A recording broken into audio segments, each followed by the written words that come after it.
こやろうと思ったら、これいいのかなこれ。いやいや、これをクリックしたんだよね。翻訳のあれは出そうと思って。翻訳はね。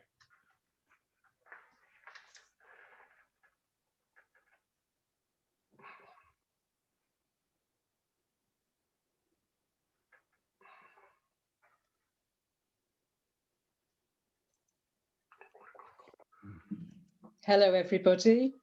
It's a great pleasure to welcome you all to today's meeting. Every second counts for the survivors. We are honoured today to join with the international NGO Peace Boat and the Hibakusha Project to share the rare privilege of hearing from a survivor of the Hiroshima nuclear bombing. We have a long record of working with Peace Boat, and we're delighted to support this new project, Every Second Counts for the Survivors. It couldn't be more important. This new project aims to make the most of the opportunities that are still with us, to listen to first-hand accounts from survivors, and to strengthen grassroots connections between people around the world with the shared goal of abolishing nuclear weapons. Today, we are joined by Mr Miyake Nobuo. Miyake-san has just turned 92 years old, and he was 16 years old when the bomb was dropped on Hiroshima.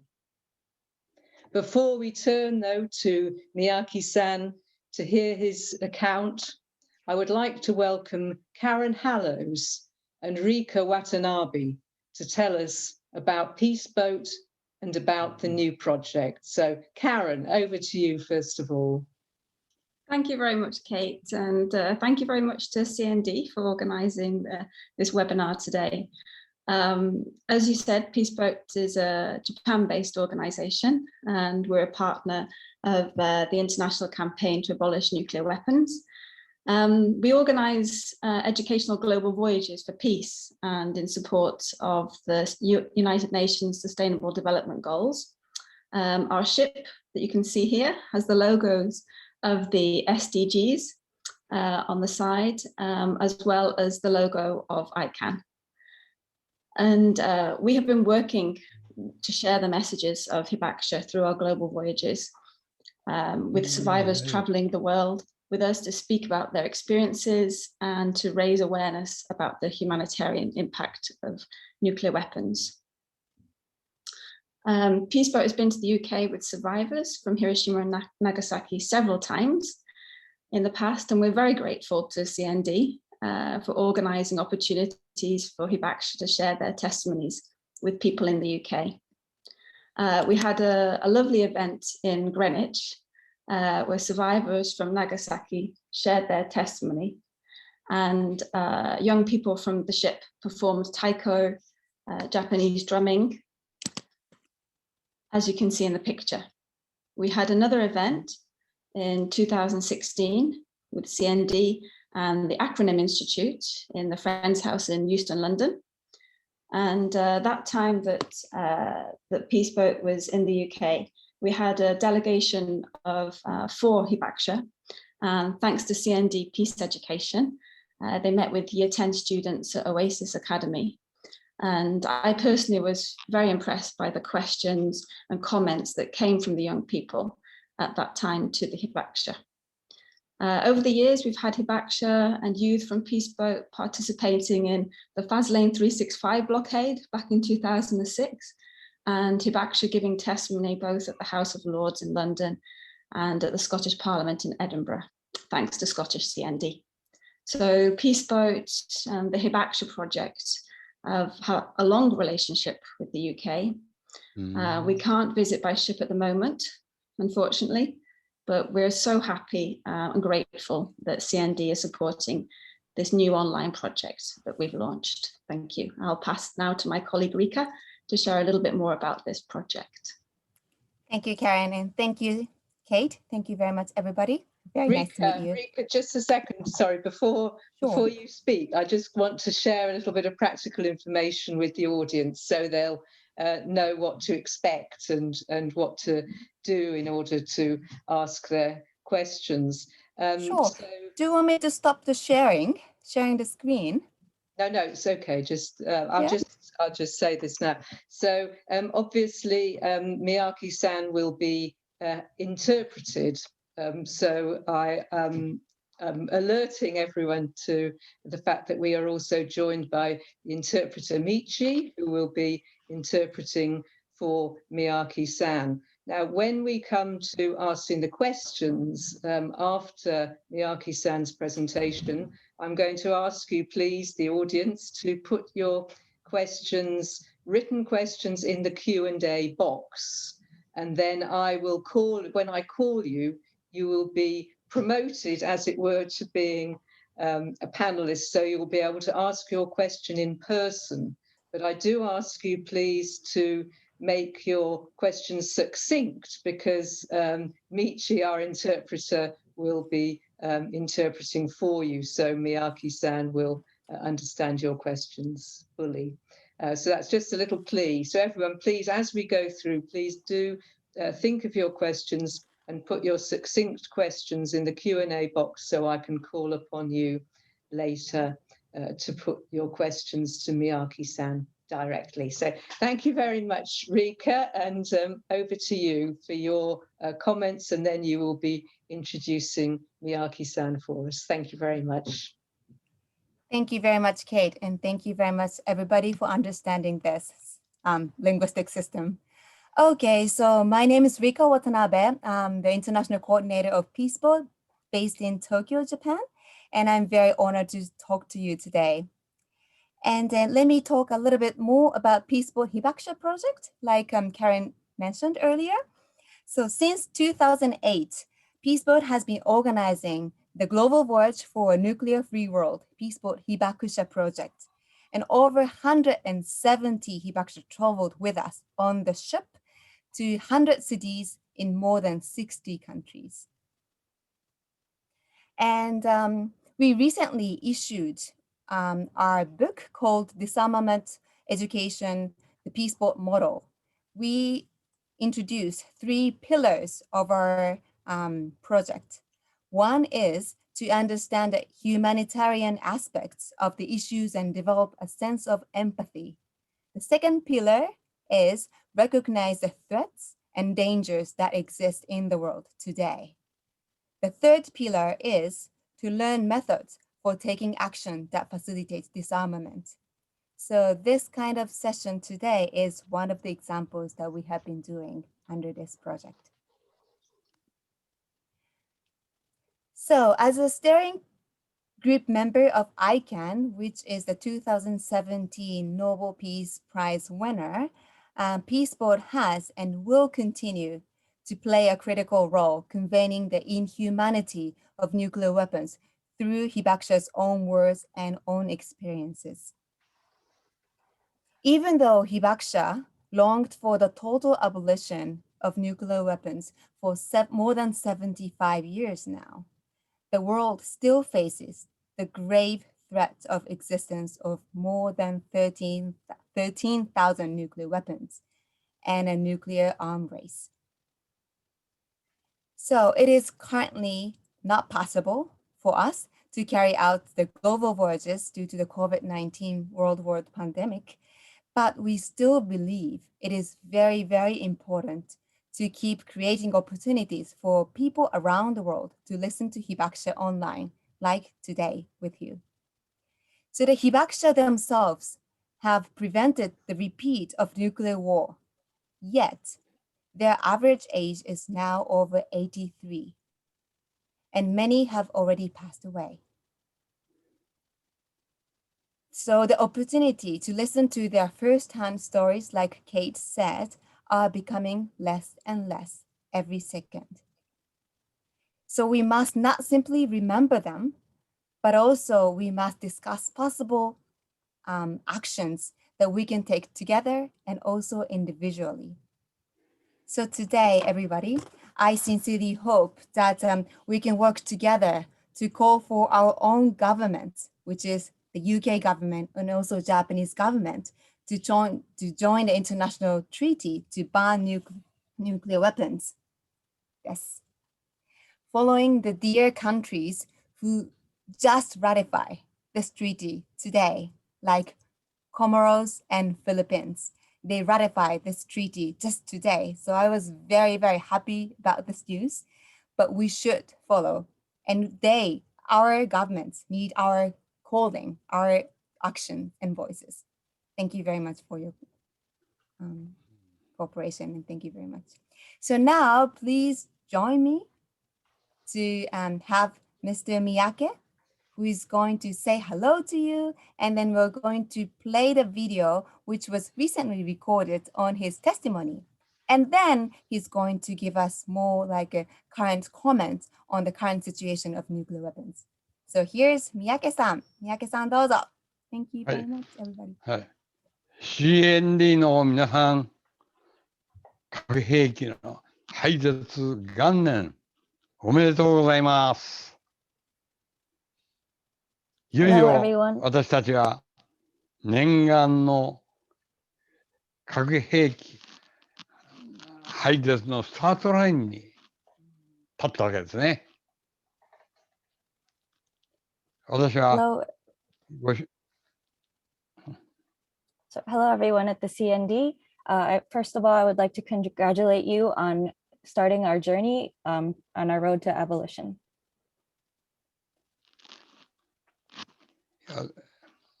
私は先ほどご紹介いただいた日本の三宅信夫です。長年反核運動をやっておられる CND の皆さんに今日お会いして、そしてまたお話をさせていただくのと非常に光栄に存じます。では、これからしばらくの間、私の75年前の被爆の体験をお話しさせていただきます。As I was just introduced, my name is Nobuo Miyake and I'm from Japan. And I'm so honored to spend this time with you all today, as I've heard that the CND has continued the anti-nuclear movement for such a long time. So it's an honor to meet you all. And today I would like to share my experiences with you and what happened to me in Hiroshima.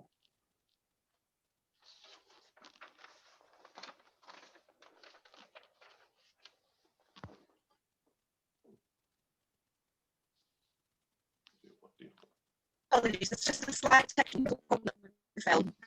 Kate, perhaps make a question at this point, or while I sort it out. It's extreme apologies.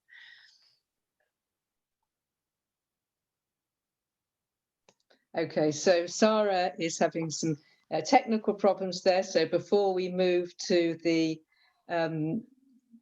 presentation, the visual presentation, I would just put a question to Miyake-san.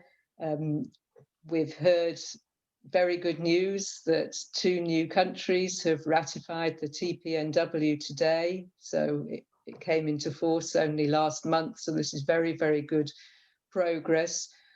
One of the features of the treaty, which I've been very impressed by, is their recognition of the survivors within the text of the treaty, and also the call for environmental remediation to make good the damage insofar as that's even possible. What impact will the treaty have on the survivors in that respect?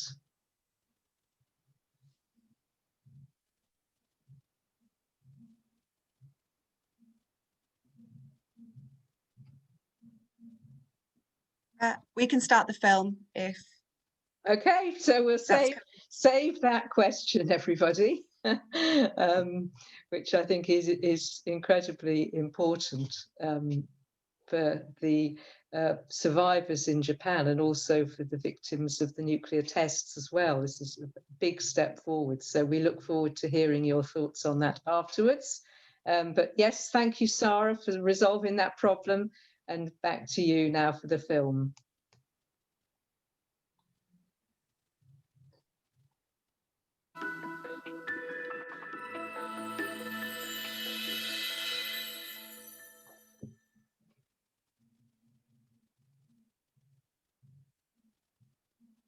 三宅信夫と言います。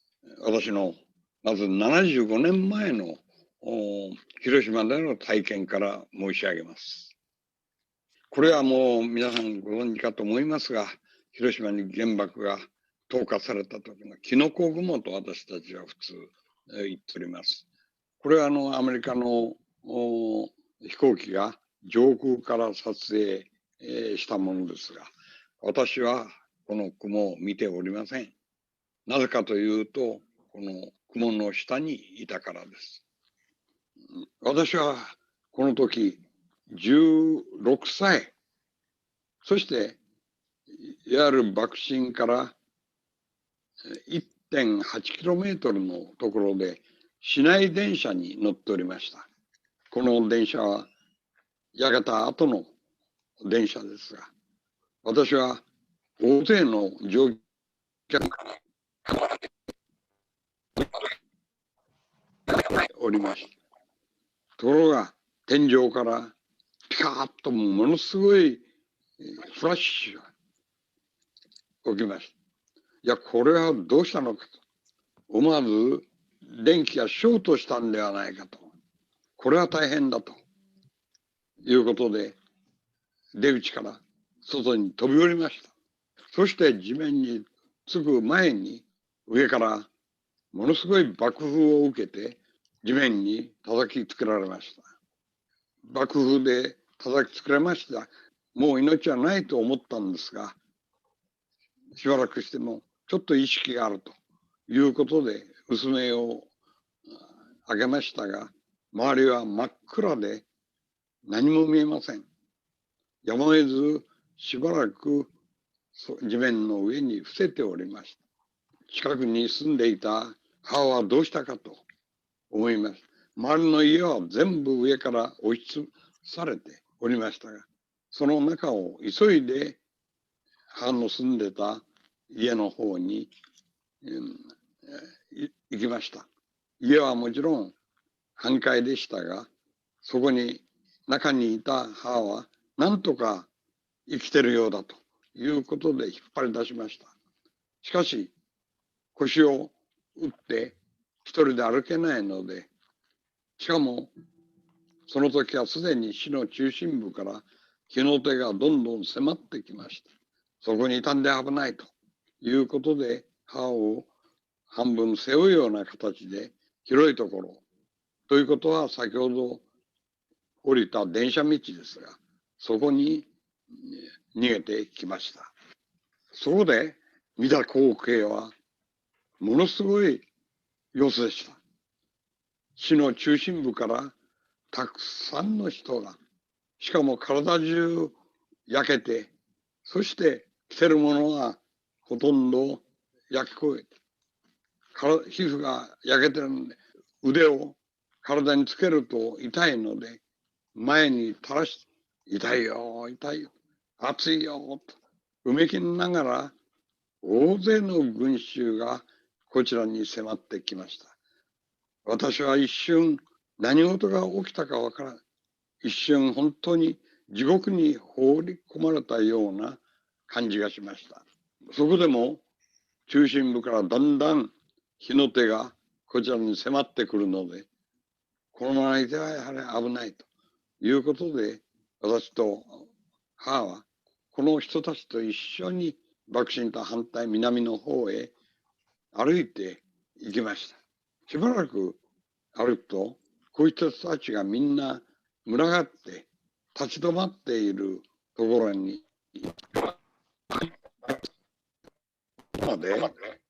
南の港の方から軍のトラックが来て、そしてこういった大やけどをした人たちに油を塗って、そして荷台に乗せて港の方に運んでいるところでした。実は私の母は家の中にいて、やけどはしてなかったんですが、腰を打って歩けないもんですから、兵隊さんに頼んで、やはりこういった人たちと一緒にトラックの荷台に乗せて避難させてもらいました。そして再び私が一人になった。埃で耳も口も砂だらけなんで、洗おうと思って近くの川に行きました。そうしたら、その川にはもうたくさんの人が溺れておりました。おそらく火に追われて飛び込んだのか、あるいは暑いもんですから水から入ったのかわかりません。この光景は今でも忘れられません。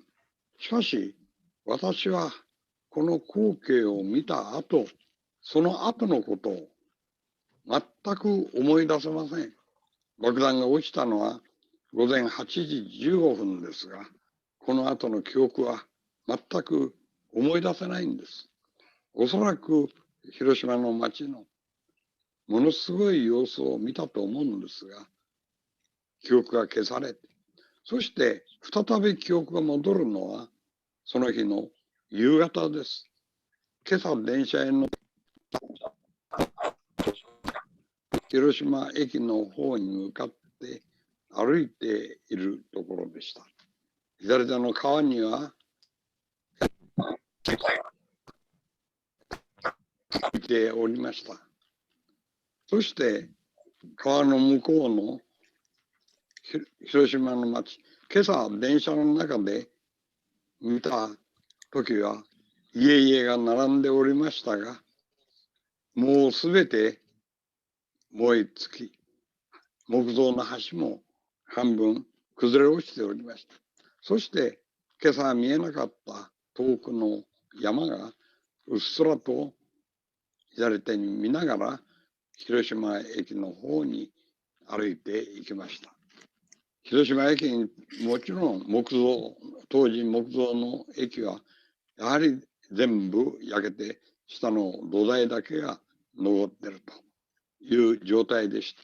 さて自分はこれからどうしようかといろいろ考えたんですが、そのうち西の方へ2駅ほど行くと救援列車が出るという噂を聞いて、私もそれに乗って逃げようとこう思いました。救援列車は確かにおりました。いっぱいやはり被災した人たちが乗っておりました。一緒に乗せて西の方へ1時間ほど行ったところ、ちょうど私の祖母、母の母ですが、住んでるところがあったもんですが、もう8月7日になってる。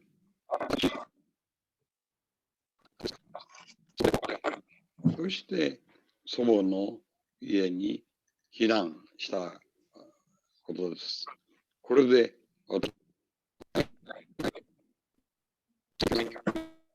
8月6日の一日が終わったわけです。後で分かったことは、その一日で広島に住んでた人の約10万が亡くなったそうです。私はいろいろな偶然が重なって助かり、そして以来75年経った今も生きながらえているんですが、同じようにかろうじて助かったしかしその方々の戦後の生活というものは大変なものだったということを後で聞きました。その大変だった戦後、まず放射線を体に受けているいろいろな病気、がん、白血病、その他いろんな病気にかかる体の苦しみ、そしてまた働けないための貧しさ、あるいは給食、結婚、出産、多くの苦しみを味わってきました。その精神的な苦しみが一番大きかったのは、家の下敷きになって引っ張り出そうと思っても引っ張り出せなかった。そして火が迫ってみすみす焼き殺されるのを分かりながら自分だけ逃げた。その心の痛み。これは何十年経っても忘れられない。その置いていったのは自分の親であったり、子供であったり、あるいは夫であったり、妻であったり、いろいろなありますが、この写真は助けてと言われながら引っ張り出せなくて一人逃げた状態です。ここまでは75年前の話、昔話です。もしこれで終わっているなら、今更あの時の悲劇を人々に語るつもりはありません。自分が思い出すのも嫌な光景です。しかし、これで終わらなかったんです。戦後、核兵器の開発がどんどん進んで、世界中に核実験、それは自分の国の場合も、あるいは植民地のあることもありましたが、なんと2000回以上の大きな核実験を行われたわけです。一番多かったのは1980年代ですが、今も1万3000発、しかもその一発は広島型の10倍からたくさんのものを持っております。あるいは水爆です。この核実験の中で私がこの日本ので一番印象の思い出すのは1954年南太平洋で行われたビキニ環礁でのアメリカの核実験です。これはなんと広島型の1000倍15メガトン、広島型はキロトンですがメガトン、ここで多くの島の人たちも被災しましたが、同時に日本のマグロ漁船がたくさん行っておりまして被災したわけです。マグロを積んで日本に来て多くのものは廃棄されましたが、一部市場に出るものがあって、日本の東京の主婦は核実験はいかんと言って反対運動をやりまして、その結果そのことが日本国内はもちろん世界中に知れ渡ったわけです。それまで日本が連合国、アメリカをはじめとする連合国の占領中は核被害については一切語ることを禁じられて、語ることも出版物、新聞さえも禁じられておりましたが、この事件以来、公に日本でも外国でも核被害が知られるようになって被爆した広島とその後を閉ざれた長崎の被爆者は、それまでは沈黙して黙って喋って全く利益がない、人に差別されるだけだということで黙っていましたが、この後団結して政府に対して保障をあるいは助けを求める運動を始めた。それが1956年のことです。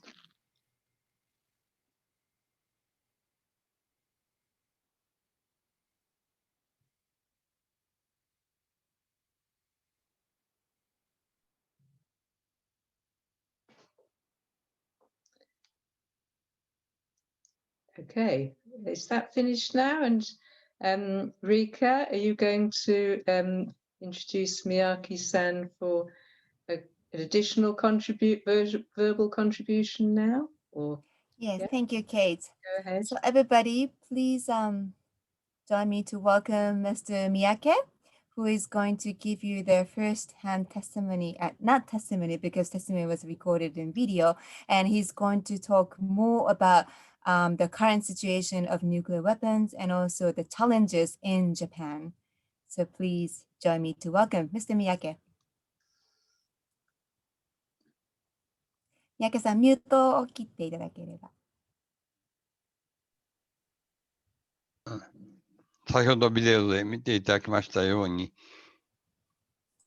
世界中に核被害が知れ渡って、盛んに行われてた核実験に対する反対が起きました。そして、1955年8月6日、広島に落ちた日ですが、8月6日、もう10年後ですが、そこで世界の多くの方が広島に集まって原水爆禁止第1回の世界大会が開かれる。この時初めて被爆者が壇上に上がってその時のことを語ったわけです。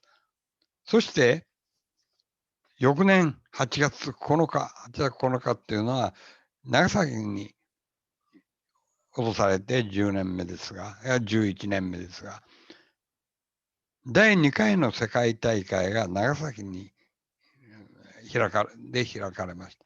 それで、その翌日、8月10日、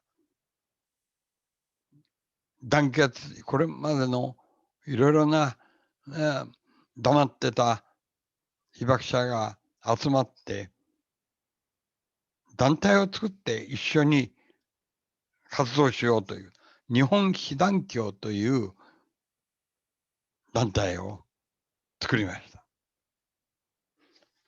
As you've just seen in the video, nuclear weapons have caused so much damage around the world due to all of the testing that was conducted. But because of that, there is a huge anti-nuclear movement that took place in Japan and around the world. On August 6, 1955, which was the 10-year anniversary of the atomic bombing in Hiroshima, there was a first world conference against atomic and hydrogen bombs. And this was the first time Hibakusha actually went up on a public stage and spoke up about their experiences. The following year, on the 11th anniversary of the atomic bombings, on the anniversary of Nagasaki on August 9th, 1956, was the Second World Conference was held, and the next day, on August 10th, the Japan Confederation of A and H bomb sufferers organizations was created. では、この結成した日本被団協がどんな活動をしたかということを申し上げます。もちろん、10年間放っておかれた被爆者たちは、まず日本政府に対して、日本が始めたこの戦争の結果として、このような自分たちは大きなダメージを受けた。その救済と保障を求める。これがもちろん第一の活動の内容でしたが、しかしそれだけではなかったんです。このような悲劇を自分たちのような悲劇、これを世界中誰でも再び味わうことがないために、核兵器が本当に完全になくさなきゃいかんという活動です。国連にも代表が送ってこのことを訴えたそうです。この運動は国内の多くの団体の支援を受けて今日まで続いております。As I've mentioned earlier, an organization of Hibakusha was created, and this was called Hidankyo in Japanese. And so I'd like to explain a little bit about Hidankyo's activities. Of course, the main idea was to start a movement demanding that the Japanese government provide assistance and compensation for physical damage done to the people as a result of a war that Japan took part in. For the first 10 years after the war, Hibakusha did not receive any support. So that was the main demand of this organization. But they also wanted to make sure that no one would have to go through what they went through. So their movement also called for total elimination of all nuclear weapons, so that no one would have to endure the same tragedy. And they went to many places to appeal for this, including the United Nations. And because of the support of many organizations within Japan, this movement has been able to continue until present day. では、私の活動はどうだったのかということを申し上げます。私は、被爆して3年後、高等学校を卒業して、大学に進学するとき、東京の大学に入り、その後も東京で就職しました。広島から東京まではかなり離れて、800キロぐらい離れてるんです。広島は私の生まれ故郷なんですが、しかし、あの惨事をもう思い出したくないと。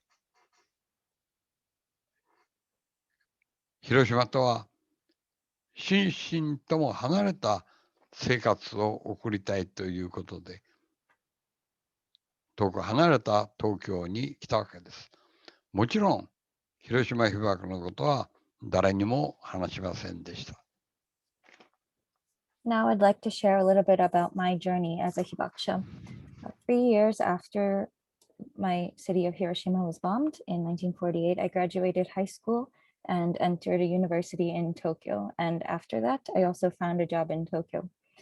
For those of you who may not know, Hiroshima and Tokyo are very far away. There's about 800 kilometers.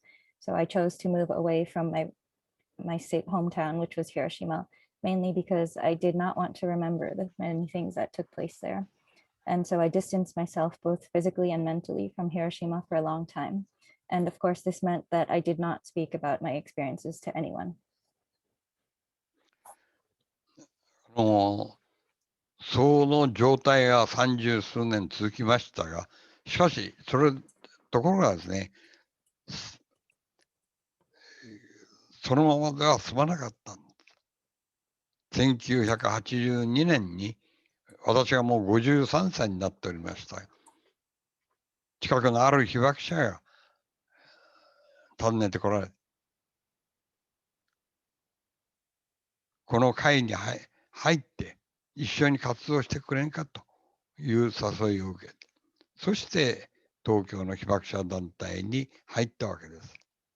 そこで広島や長崎で被爆して、かろうじて生き残って東京に来てた多くの人に会いました。そして以来、その人の大変な人生の話を聞きました。大変な苦労。しかし、あの時、死んでも不思議でなかった状態に私はいたわけですが、それが生き残って今日までいるということ。しかも、これまで広島から心身とは逃げていたということを思うと、本当に申し訳ないという思いがしてきました。そして、この活動に参加したわけです。この1980年代っていうのは、アメリカと旧ソ連の冷戦の最後で、核兵器は世界に7万発もあると言われた時代です。そしてヨーロッパを中心に反核運動が非常に盛んな頃だったわけです。もちろんこの被爆者団体被団協の代表もヨーロッパへ送って皆さんと一緒に、行動をしたということでございます。And so this state of not being able to speak about my journey continued for about 30 something years. However, in 1982, when I was 53 years old, I was invited by a fellow Hibakusha to join an organization in Tokyo. And that was where I met many other survivors from Hiroshima and Nagasaki who had been through so many terrible things but had survived up until then. And I also realized from this experience that I could have died that day, but instead I survived and I was given the privilege of continuing to live. And I had been running away from my experience in Hiroshima, and I regretted that deeply. And that was why I decided to join the movement. That was in the 1980s, around the time of the end of the Cold War with the US and the Soviet Union. And there were still about 70,000 nuclear warheads in the world during that time. The anti-nuclear movement was quite strong in Europe, and representatives from the Hibakusha organization also visited Europe to take part in this movement. そして私は1980年代の後半から私もいわゆる語り部と日本語で言っておりますが、として自分の体験を人々に話すことを始めました。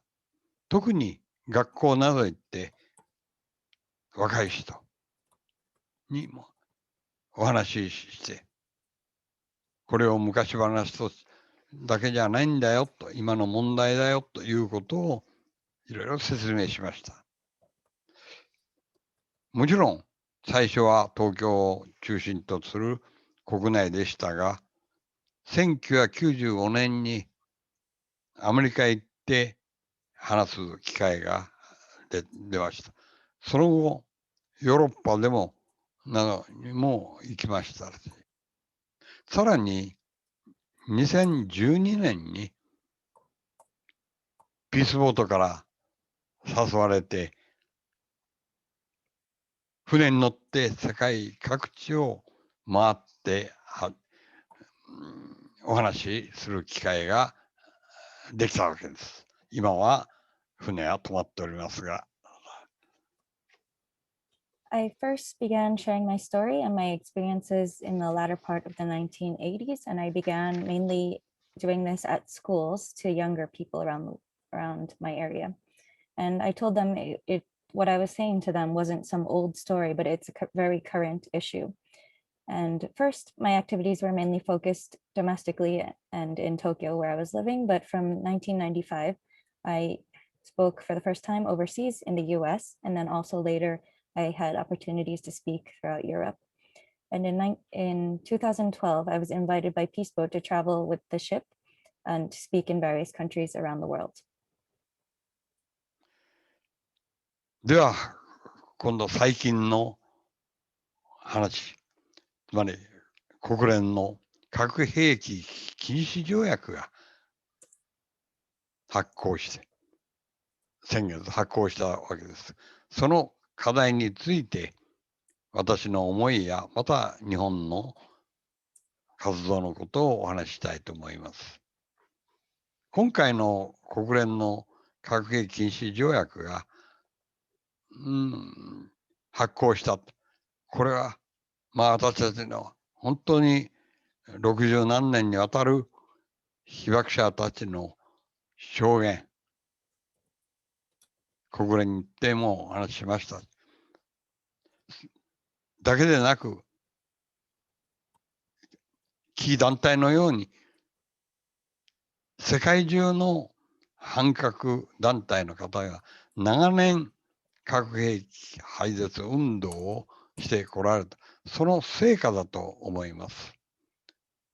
最近私どもの団体が提唱した2016年から去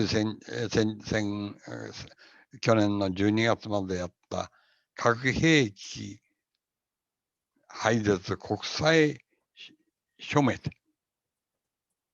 日本国内だけでなくて多くの団体の協力を得て終わったわけですが、なんと1370万人強の署名をいただいて、最後の先月国連に提出したわけです。もちろん帰国のような核兵器を持っておられる国、あるいは日本や NATO の国々のようにアメリカと軍事同盟を結んでいる国はこの条約に反対しております。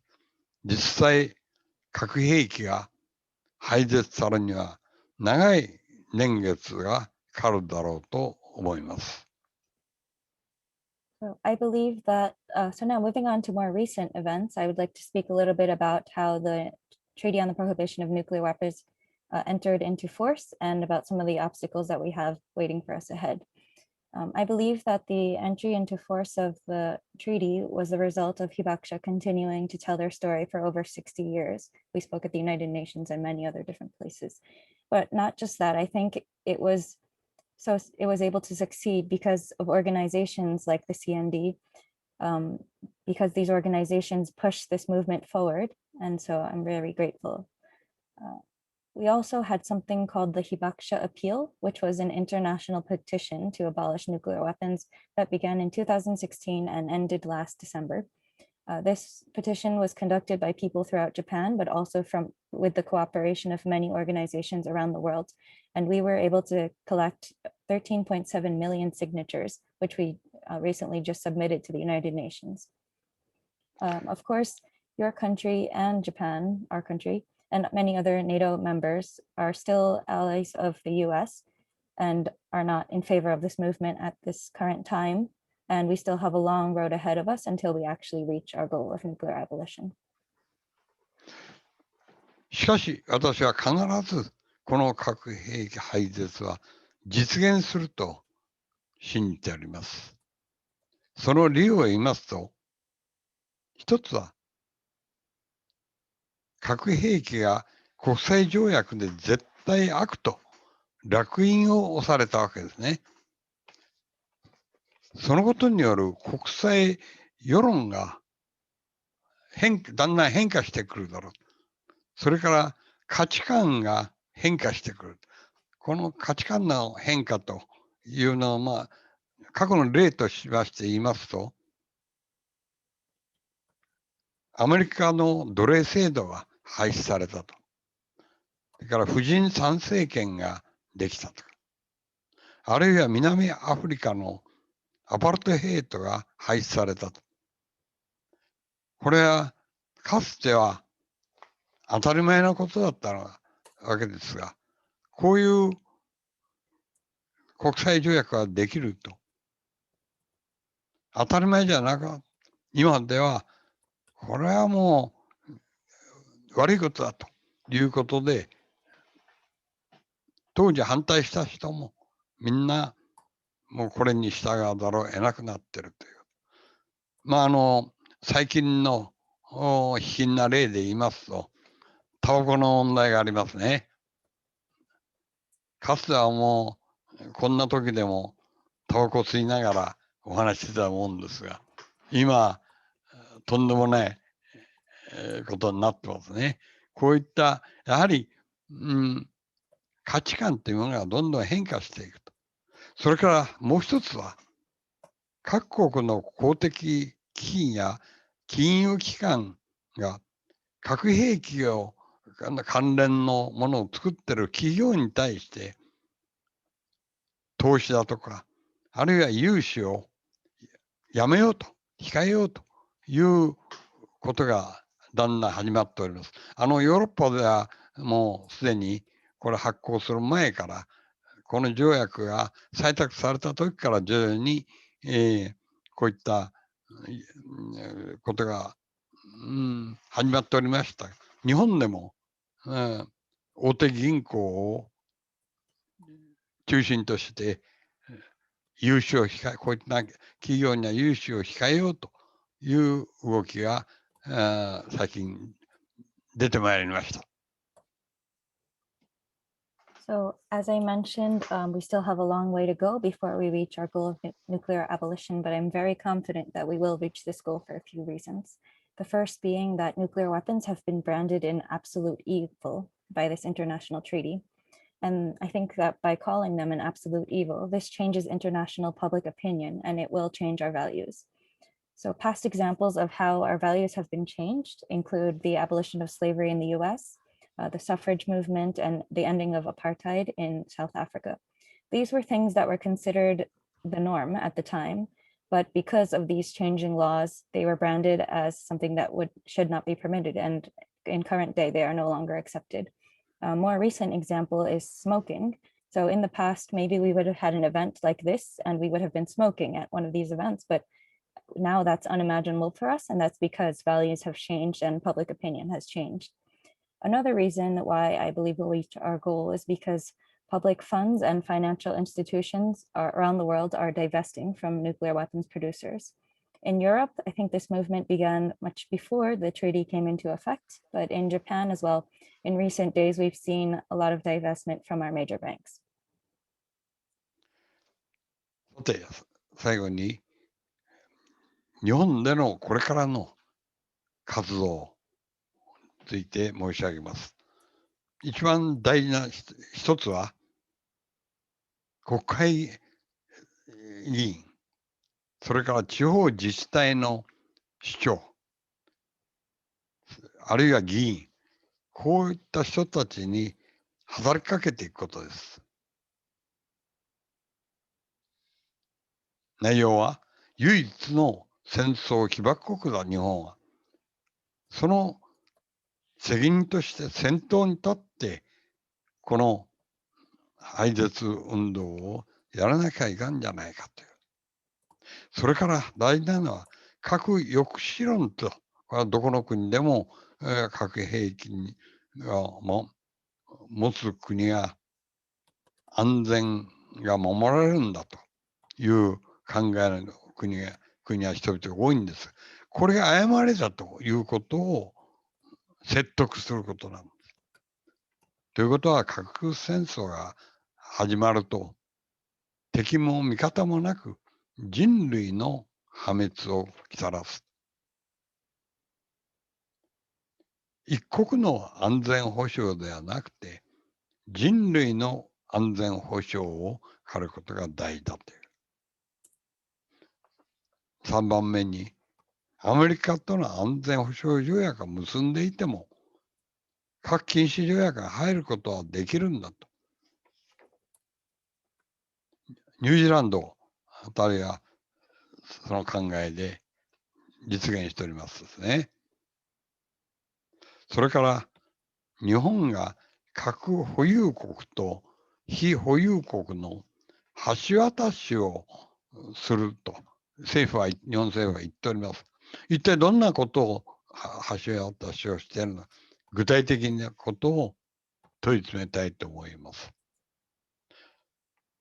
特に今年12月かあるいは1月に予定されている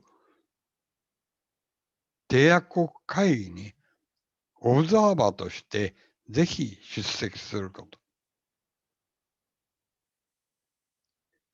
これは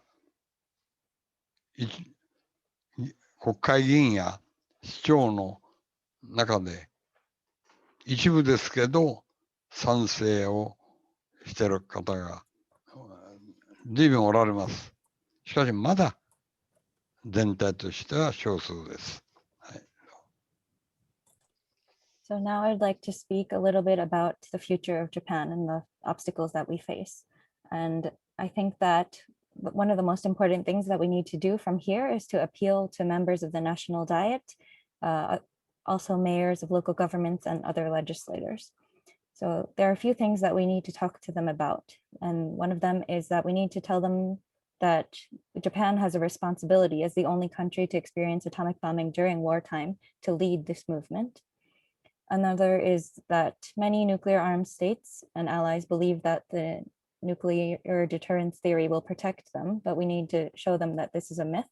If a nuclear war were to happen, there would be no allies or enemies and humanity would just be completely destroyed. And so we need to urge them to find realistic ways that will actually protect people like ourselves.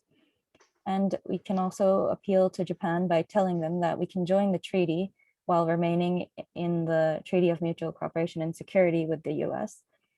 And the Japanese government has mentioned several times that they want to be a bridge between nuclear armed states and non-nuclear states, but I would like to ask them, what are the specific actions that Japan can take to actually fulfill that role, instead of just saying that? And also, I would like to strongly urge Japan to participate as an observer in the Conference of Member States for the treaty that is scheduled to take place, I think, in December or maybe January.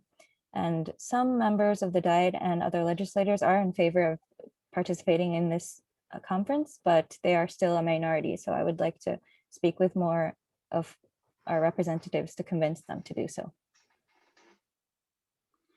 次に、国民世論の喚起ですね。一般市民への伝達、啓蒙です。日本も民主主義の国ですから、政治家は選挙によって選ばれるし、国民の世論というもの、非常に気にしております。ですから、一般の国民にこのことを本当に実現しなきゃならんということを啓蒙することが非常に大事だと思います。最近、特に若い人たちがこの活動を始めたことに非常に期待を持っております。まあ、例えば、先ほど申し上げた核兵器禁止国際証明にも随分協力してくれました。また議員が働きかけも随分協力してくれています。まあ私ども被爆者はね、もう平均年齢が83歳を超えました。まあ私はまたそれより10年上なんですが、ですから、やっぱりこういう若い人が続けて、今度は、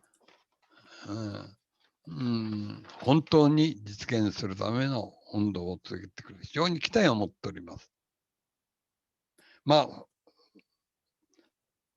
あ、4年前です。2017年に、ICAN がノーベル平和賞をもらった。これも大変、刺激を与えてるんじゃないかなと思いますが。まあ、本当にね、言えばいろいろあります。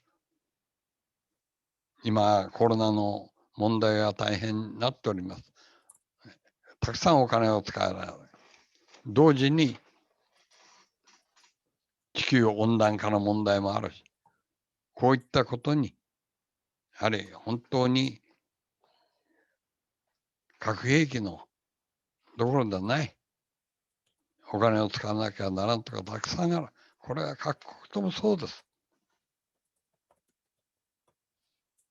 お金を使うべきところはたくさんあるわけです。それにね、核兵器にさよならしてほしいというのが念願です。以上、私のお話は終わります。Another thing that I find very important is that we need to speak more to civil society and to change public opinion.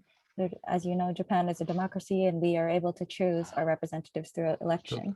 And so we need to appeal to people and convince them of the importance of this treaty so that we can start changing public opinion in Japan. But I am very encouraged by the younger generation. Many of them are helping with this movement and they're speaking to our legislators and asking them to take a more assertive role in this movement. And as mentioned earlier, the average age of Hibakusha is 83, and I'm another 10 years older than that average. And so I feel really encouraged when I see younger people taking initiative in this movement, and I believe that it will be them who will take us across the finish line. And as you know, 4 years ago, ICAN won the Nobel Peace Prize, and that movement really helped push our anti-nuclear efforts forward as well. Currently, we are facing a pandemic, which means that we need a lot of funds to help alleviate the situation. And we are also facing a climate crisis. And nuclear weapons may not be a priority for many people at this time with so many other issues that we need to take care of. But I think that these funds should be allocated to these areas that are in need right now. And so I would like to encourage our lawmakers to stop spending money on something that we obviously do not need. And that's all for me. Thank you very much for listening. Thank you very much indeed. Thank you Mr. very Miyake. much. Thank you very much indeed.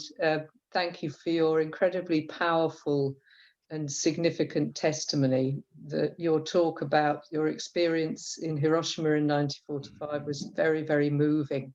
And it's that kind of witness which makes us really understand how important the current project is to make sure that as many young people as possible can hear your voices. So thank you very much indeed.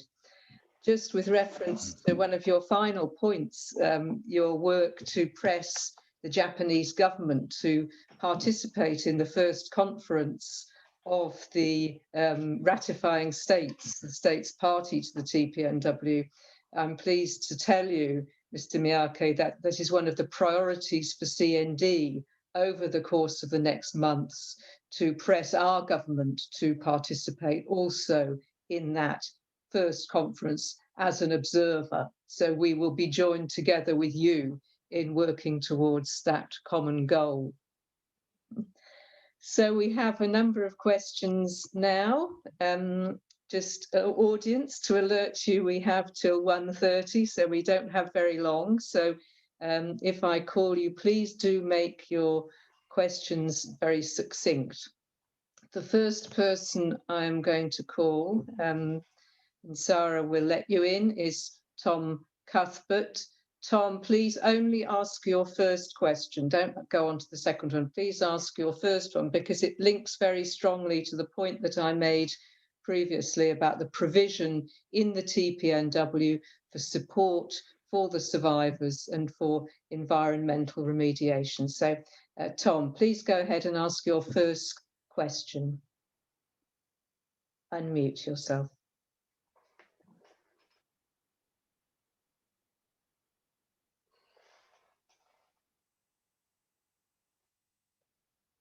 Unmute. Right. Is there any benefit in the Hibakusha and their relatives still pressing for compensation for their experience even now? Thanks very much, Tom. Mr. Miyake, if you have any comments in response. トムさん、ありがとうございます。質問が、被爆者の方が今でもこのように保障を国から求めることにはどのような価値があるのでしょうかという質問です。保障？今でも被爆者の方が保障を政府に保障を求めるということにはどういう意味があるんですか？あのね、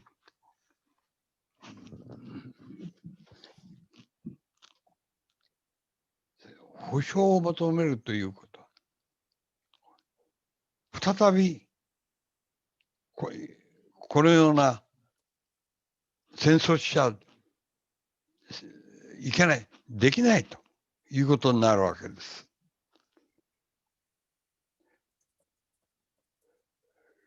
それを要求する本当の意味のいわゆるハードな方法での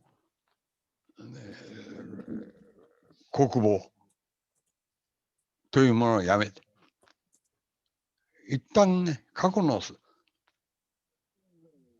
争を保障すれば、なおさら今からということは日本はできなくなる。そのことが一番大きな理由です。So one of the main reasons why we are still pressing for compensation is to remind the Japanese government that we can never go to war again, to remind them of the responsibility of going to war. And so we can show them how costly it is and how they are not, in fact, protecting anyone by showing them how much they have cost us. Right, yeah. Brilliant. Thank you. Thanks ありがとうござい very ます。 much. Thank you for that question, Tom. Martin Tiller will be our next person to put a question. Sarah, if you can see him there, that's Martin Tiller. Welcome, Martin, to unmute and please put your question. Thank you, and thank you, Mr. Miyake. It's been really moving, as Kate said, and I feel very privileged to have listened to you speak today. My question is, some people still say that the only way to prevent another Hiroshima is to keep nuclear weapons as a deterrent. How can we answer that? What should we say to them? 三宅さん、先ほどのお話ありがとうございます。聞けてとても光栄でした。私からの質問をさせていただきます。広島のようなことがまた起きるのを防ぐためには、核兵器を保持し続けて、抑止のために使うというようなことを言う人もいるかと思いますが、そのような人に対してどのように返せばいいでしょうか。どのように言い返せばいいですか。一つの例を挙げます。アメリカで自分の身を守るために、アメリカでは個人がピストルを持ってますね。持つことが許可されてます。たくさん。日本ではこういったピストルは一切持つことは禁止されております。ピストルに限らず刃物を持ち歩くことが禁止されております。どちらがピストル乱射事件多いでしょうか。一つの例です。So I would like to みんなが share an example.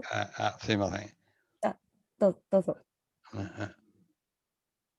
みんなが核兵器持つか、あるいは全然どこの国も持たないか、どっちかです。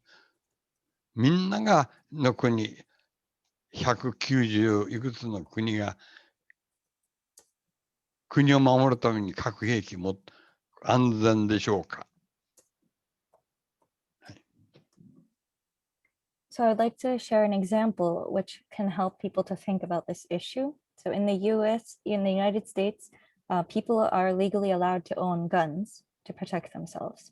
While in Japan, it is illegal to own a gun or to even carry a knife on you. And I'd like you to think about which of the two countries has more violence or more incidents involving guns or shootings. So this is the same with nuclear weapons. If people want to protect themselves using nuclear weapons, as they say, everyone has to own nuclear weapons or no one should be permitted. So either 190 plus countries all need to hold nuclear weapons or none of them. And so I'd like people to think about what that would mean. それに誤ってあるいは勘違いして核兵器を使うこともありますね。あるいはテロの手に渡るということもある。意図せずして核のボタンが押される恐れって非常にあるわけです。こういった危険を持つものだということも一つ。はい。Another aspect is that nuclear weapons could accidentally or mistakenly be used. They could also get into the hands of a terrorist organization. So there are many ways that they could potentially be used, even if that wasn't the intention. And so for these aspects as well, they're extremely dangerous. 1960年代でしたかね、キューバ事件。あれがいい例ですね。幸いにして防げたですけど、もしも誤報が実施されたら本当に核戦争は始まってたと思います。And so if you think back to the 1960s, I think it was, there was the Cuban Missile Crisis. Thankfully, we were able to prevent that, but it definitely could have led to a nuclear war, I think. はい、以上です。Thank you very much, and thanks to Martin for that question. The next question is from someone who doesn't wish to put the question in person, but I'm going to put it on their behalf because I think it's a very interesting one. They say, I am a university student in Japan. What do you think we, young people, can do to encourage friends or family members to join us and have peaceful discussions on nuclear disarmament and peace building? 次の質問は私の方から読み上げさせていただきます。質問はこの通りです。私は日本の大学生です。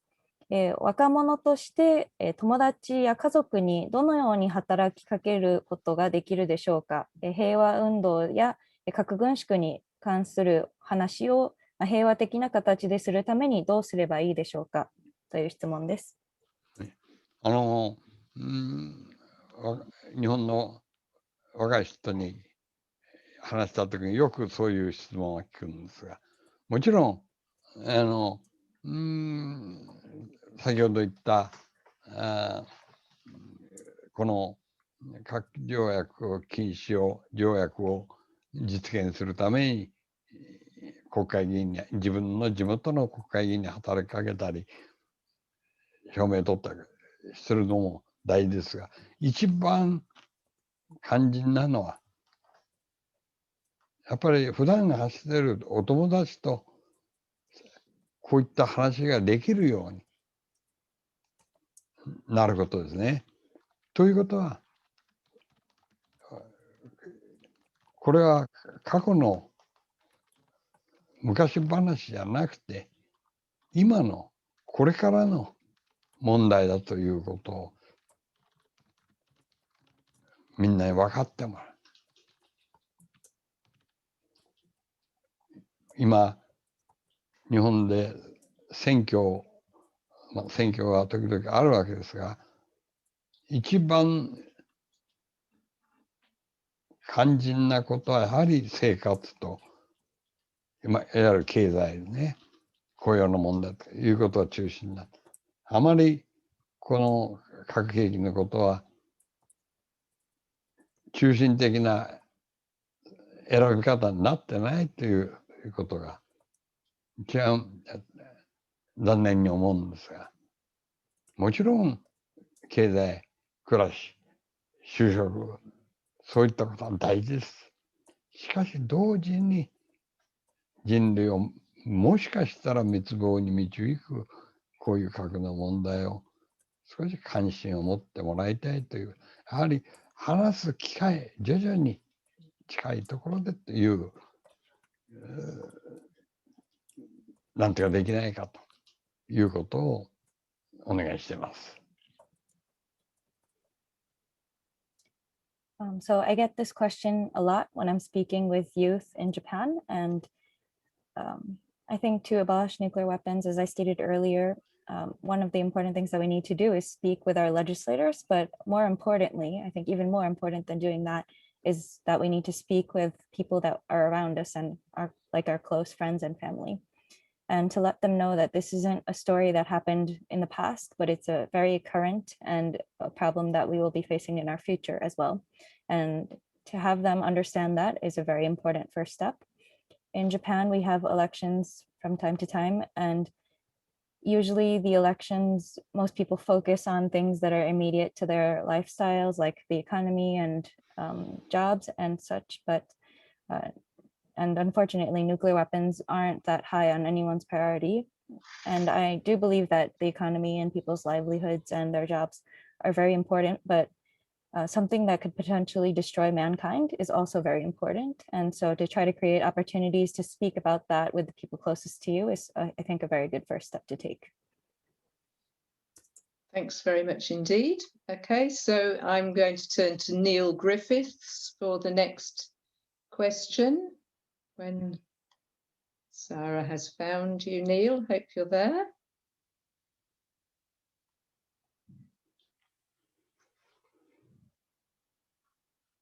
Welcome, Neil. Unmute and put your question, please. Hello, thank you very much. Is the Japanese non-aggressive constitution safe? And has the Fukushima nuclear plant disaster made the Japanese public more aware of the danger of nuclear weapons? Thank you. Thanks. はい、ニールさんからの質問です。お話ありがとうございました。2つありまして、1つが日本の憲法はこのまま大丈夫なのでしょうかというところと、あと2つ目が、福島原発事故が起きたことによって日本の国民は核の脅威にもう少し関心を持つようになりましたでしょうか。お願いします。今政府の与党が憲法を変えようとして、一番の目的はやはり軍備、戦争できる国に変えようというのが最終的な目的です。そのために私たちは反対しております。やはり国会の3分の2でこの憲法改正の案を提起し、しかも国民投票で過半数の賛成が必要なんですが、やはり反対の、これに関しては反対の国民が非常に多いんです。国会でも政府でもなかなか、そこまで実現、国民投票までいけないと。しかしこれも常に国民が反対を続けないとすぐに始める可能性がある。今でもまだ諦めておりません。国会で議論をしようとしております。2番目は何だったか。じゃあ1番目だけお答えしますね。1番目で。So to answer the first part of your question, regarding the constitution in Japan, the ruling party in Japan is in fact trying to change the constitution, and the main objective behind that is to eventually be able to fight in wars. And so obviously many people are objecting this and many people are against this.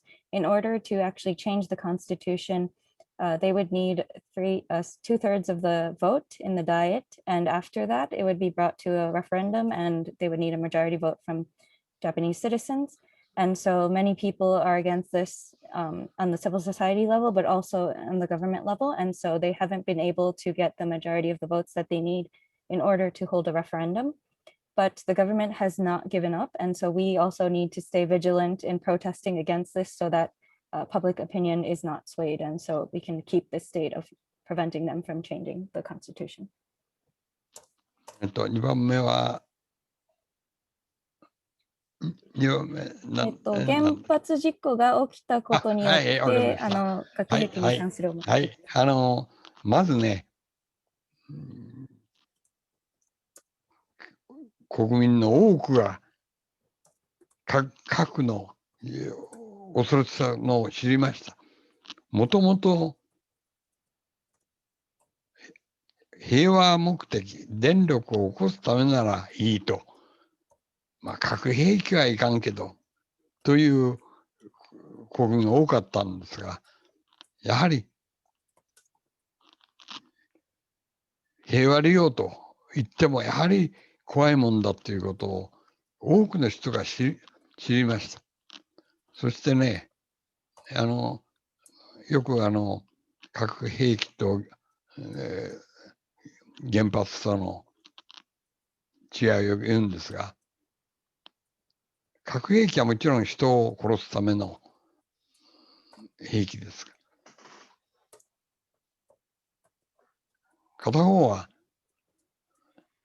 エネルギーを得るための目的が違いますが、放射能被害、放射能だけの被害を言うと、原発の方がものすごく放射能が強いんですね。ですから避難区域も我々は3キロ以上、爆心以上離れてたら原爆の場合はだけど、しかし原発の場合は20キロ、30キロという範囲が危険区域になっている。ということで、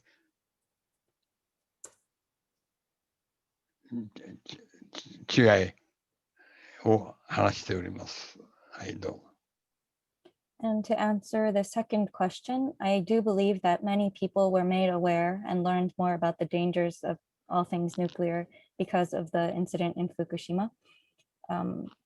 Some people said that maybe if it's for peaceful use, that the nuclear power plants might be okay, but I think that because of this incident, many people learned that even though the intention is peaceful, it's still something that could cause so much damage, and it's very, very scary. And a lot of people like to say that nuclear weapons and nuclear power plants are completely different. One is created for the purpose of mass destruction, and one is created for the purpose of creating more energy.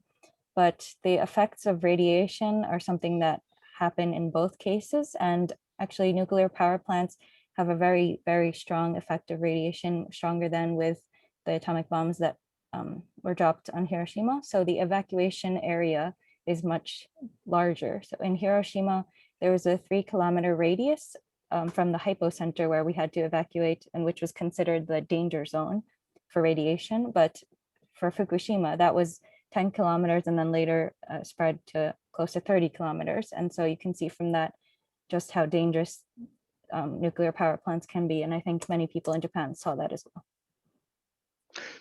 特にね、低線量被爆と言っておりますが、僕たちは。その時瞬間的な、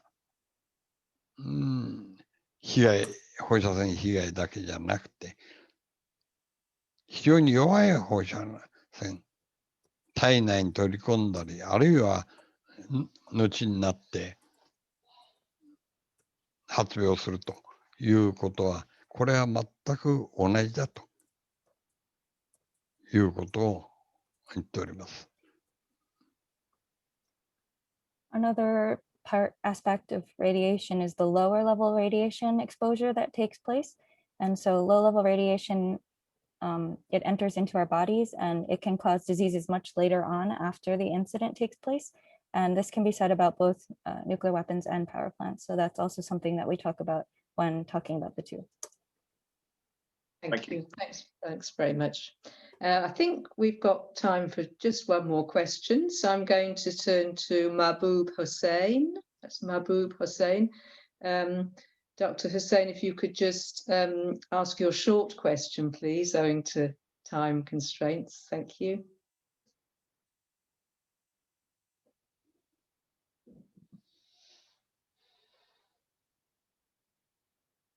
You unmute and put your question, please. Thank you.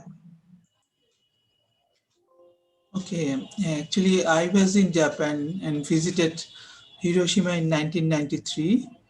And my question is that Japan has a very large business market in the USA and some other country.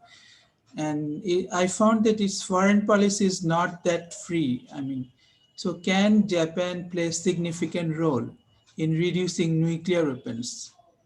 Because powerful nations hold the nuclear weapon. Thank you very much for working for peace. Thank you very much indeed for your question. 最後の質問になります。マブー・ホセインさんからの質問です。私は1993年に広島を訪問したことがありまして、質問が日本は、日本の企業はたくさん海外にあると思いますが、あまり外交政策であったり、あまり権力がない印象もありますので、日本は果たして本当にこう核保有国に働きかけることが有効にできるのでしょうかというところです。あとは今までの活動ありがとうございます。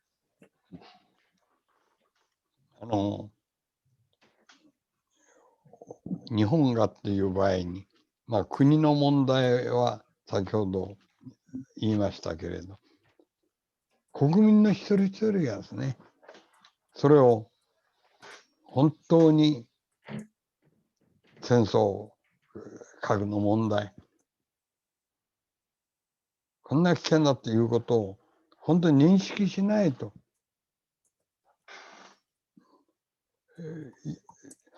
学校でね、最近この被害ということをあんまり教えられてない。これは政府の方針もあるでしょう。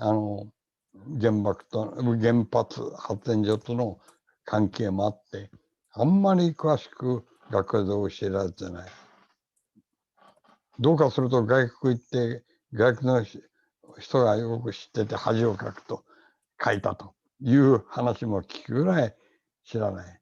ですから、若い人は本当にね、勉強して、ある人から聞いて、その危険性を理解してもらいたい。私たちもそのためにいろいろ学校行ったりなどして話してるわけですよね。以上。Thank you for your question. I think, yeah, this is a problem within our country, as I mentioned before. The interest in, or the lack of interest in many people in Japan is definitely a problem. And one of the main reasons that there's a lack of understanding regarding this problem is because most people don't know a lot about the issue to begin with. And one of the main reasons this has happened is because in recent years, they haven't really taught the major effects that take place with regards to nuclear weapons and nuclear power plants. They don't really teach about what happens with radiation.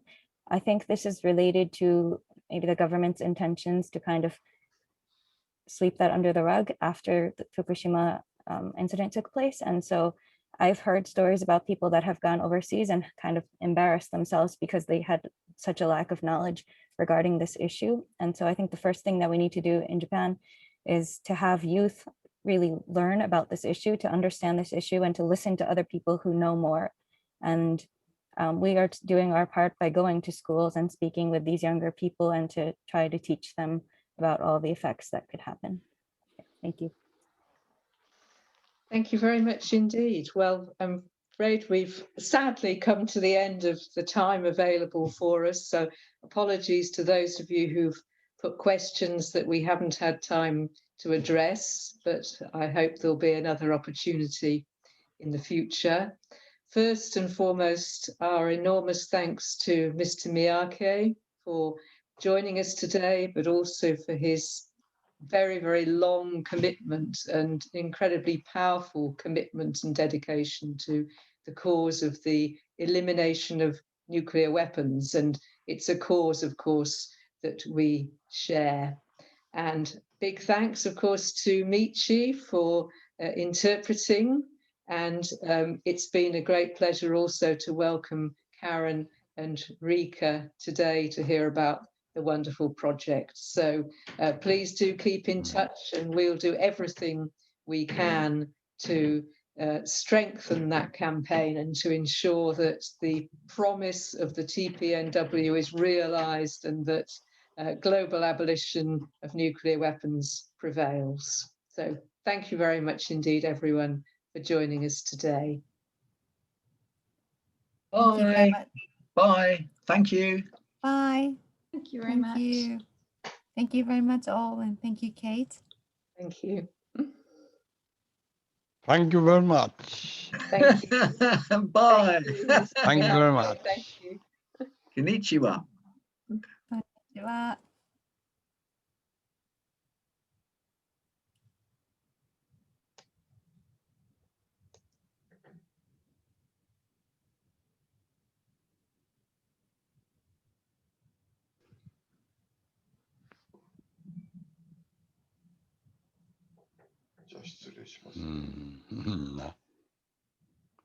一人ずつね。